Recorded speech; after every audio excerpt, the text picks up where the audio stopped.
ऐसा माना जाता है कि मानव शरीर नश्वर है। जिसने जन्म लिया है उसे एक न एक दिन अपने प्राण त्यागने ही पड़ते हैं। भले ही मनुष्य या कोई अन्य जीवित प्राणी 100 वर्ष या उससे भी अधिक क्यों न जी ले, लेकिन अंत में उसे अपना शरीर छोड़कर वापस परमात्मा की शरण में जाना ही होता है। इस सच से हम सभी भली भांति परिचित हैं।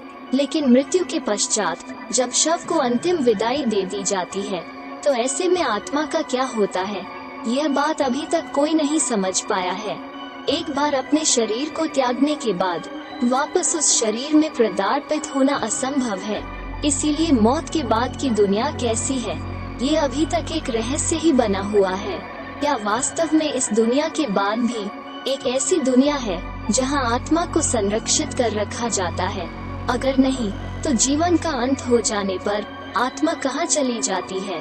गीता के उपदेशों में भगवान श्री कृष्ण कहते हैं कि आत्मा अमर है, उसका अंत नहीं होता, वो सिर्फ शरीर रूपी वस्त्र बदलती है।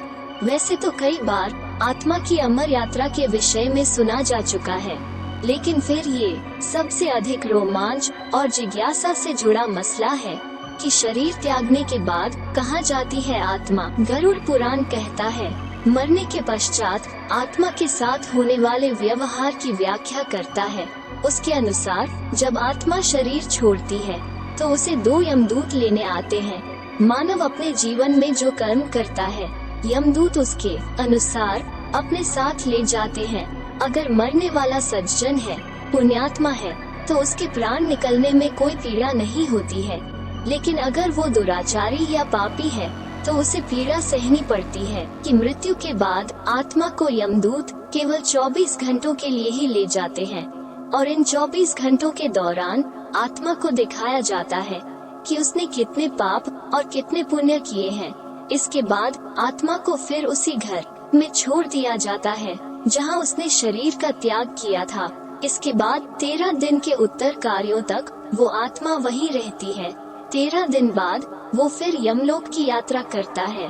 पुराणों के अनुसार जब भी कोई मनुष्य मरता है और आत्मा शरीर को त्याग कर यात्रा प्रारंभ करती है तो इस दौरान उसे 3 प्रकार के मार्ग मिलते हैं, अर्ची मार्ग, धूम मार्ग और उत्पत्ति विनाश मार्ग। उस आत्मा को किस मार्ग पर चलाया जाएगा ये केवल उसके कर्मों पर निर्भर करता है।